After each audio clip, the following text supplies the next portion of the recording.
Hello friends, welcome back again. Friends, today in this lesson we will learn some more very interesting and useful English structures and phrases. I really hope you will definitely find this video useful and interesting. So stay with me till the end. Let's have a look.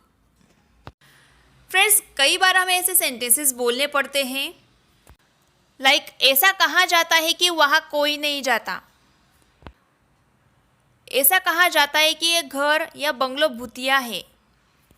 तो friends, ऐसा कहा जाता है कि इसके लिए English में एक फ्रेज है इट इज सेड दैट। इसका मतलब होता है ऐसा कहा जाता है कि। सपोज आपको बोलना हो कि ऐसा कहा जाता है कि वहाँ कोई नहीं जाता, तो आप बोल सकते हो it is said that no one goes there. It is said that no one goes there. ऐसा कहा जाता है कि यह बंगला भूतिया है। It is said that this bungalow is haunted. It is said that this bungalow is haunted. Friends, इस तरह के सेंटेंसेस को हम और एक तरीके से बोलते हैं, जैसे कि ऐसी मान्यता है कि यह जगह श्रापित है, या फिर ऐसी मान्यता है कि यह सारी चीज़ें सालों पुरानी हैं।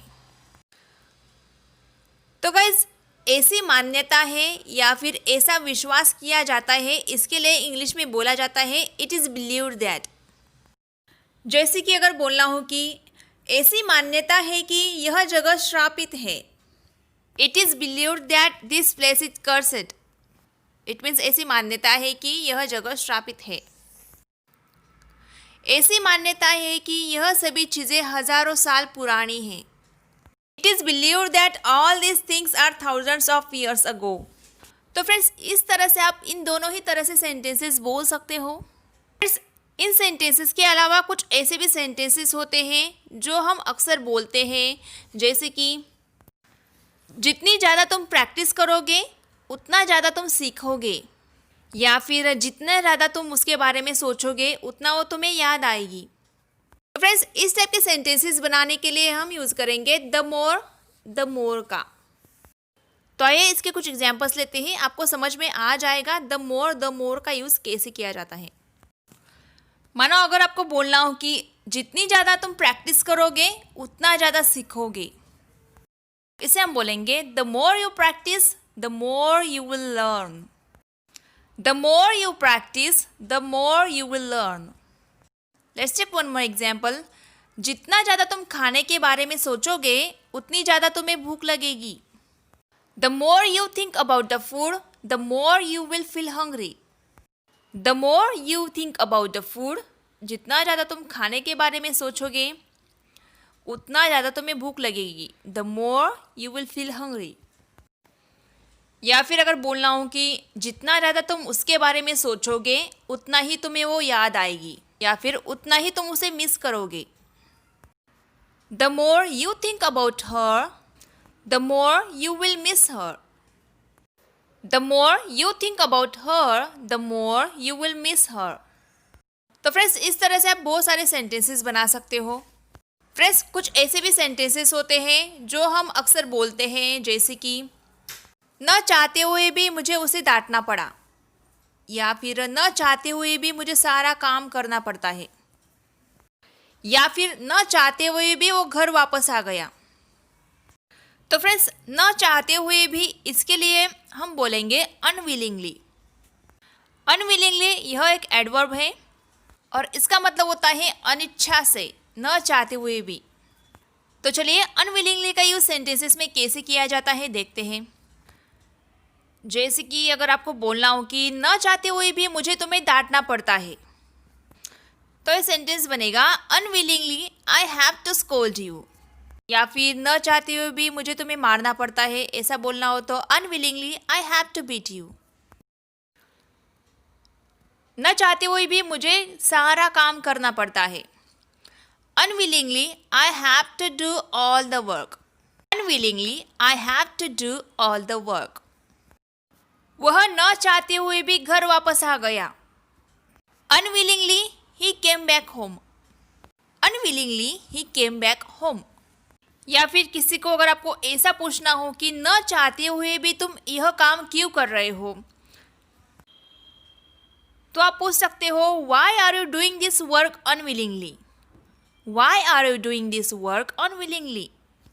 तो गाइस इस तरह से आप अनविलिंगली का यूज़ करके सेंटेंसेस बना सकते हो। फ्रेंड्स हम कुछ ऐसे सेंटेंसेस भी बोलते हैं ना, जैसे कि मैं एक आध दिन में आ जाऊंगी, हम एक आध 2 बार मिले होंगे, मैं तुम्हें 2-3 महीनों में पैसे दे दूंगा, फिर मैं एक आध मिनट में तुम्हें कॉल बैक करती हूँ।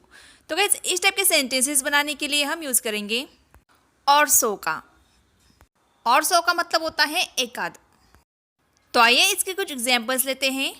सपोज आपको बोलना हो कि मैं एक आध मिनट में तुम्हें वापस फ़ोन करता हूँ, तो हम बोल सकते हैं I just call you back in a minute or so, I just call you back in a minute or so. या फिर सपोज आपको बोलना हो कि मैं उससे एक आध बार मिला हूँ, आप यहाँ पे श्योर नहीं हो एक बार मिले हो या 2 बार मिले हो, तो हम यहाँ पे सिर्फ वंस का यूज़ नहीं कर सकते, हम बोलेंगे वंस और सो, एक आध बार मैं मिला हूँ ऐसा। तो हम इसे इंग्लिश में बोलेंगे I have met him once or so, I have met him once or so. या फिर अगर आपको ऐसा बोलना हो कि मैं 2-1 महीने में आ जाऊंगी या आ जाऊंगा, तो आप बोल सकते हो I will come in 2 months और so, I will come in 2 months और सो। जब कोई बीमार पड़ता है तो उस टाइम हम उनको बोलते हैं ना कि तुम 3-1 दिन में ठीक हो जाओगे, डोंट वरी। तो हम इसे इंग्लिश में बोल सकते हो you will be fine in 3 days or so, you will be fine in 3 days or so. Friends in sentences के अलावा कुछ ऐसे भी सेंटेंसेस होते हैं जो हमें बोलने पड़ते हैं। फॉर एग्जांपल वो भी किसी से कम नहीं है, या फिर पार्टी में तुम भी किसी से कम नहीं दिख रही थी, कॉलेज में आप भी किसी से कम नहीं थे, या फिर मैं भी किसी से कम नहीं हूँ। तो फ्रेंड्स इस टाइप के सेंटेंसेस बोलने के लिए हम यूज़ करेंगे सेकेंड टू नन का। सेकेंड टू नन का मतलब होता है किसी से कम नहीं। तो आइए इसके कुछ एग्जाम्पल्स देखते हैं। तुम भी किसी से कम नहीं हो, अगर आपको ऐसा बोलना हो तो आप बोलेंगे you are second to none, you are second to none. उनका प्रदर्शन या परफॉर्मेंस किसी से भी कम नहीं है, their performance is second to none, their performance is second to none. तुम भी कॉलेज में किसी से कम नहीं थे, you were second to none in college, you were second to none in college, मतलब तुम भी कॉलेज में किसी से कम नहीं थे। या फिर अगर आप ऐसा बोलना चाहते हो कि मैं भी किसी से कम नहीं हूँ, then you can say I am second to none. It means सबसे पहले हम बोलेंगे सब्जेक्ट, उसके बाद हम बोलेंगे helping verb, then second to none use करके हम सेंटेंस कंप्लीट करेंगे। So guys that's all for today. I hope friends ये सारे सेंटेंस स्ट्रक्चर्स एंड फ्रेजेस आपको ज़रूर पसंद आए होंगे और आप इन सारे सेंटेंस स्ट्रक्चर्स का और फ्रेजेस का आपके डेली कॉन्वर्सेशन में ज़रूर यूज़ करेंगे। फ्रेंड्स अगर अभी तक अपने चैनल सब्सक्राइब नहीं किया तो प्लीज़ कर लीजिए और जाते जाते वीडियो को लाइक और अपना फीडबैक ज़रूर शेयर करके जाइएगा। और हाँ फ्रेंड्स वीडियो को शेयर करना बिल्कुल भी ना भूलिए। तो मिलते हैं नेक्स्ट वीडियो में, till then bye bye, take care, see you in the next video.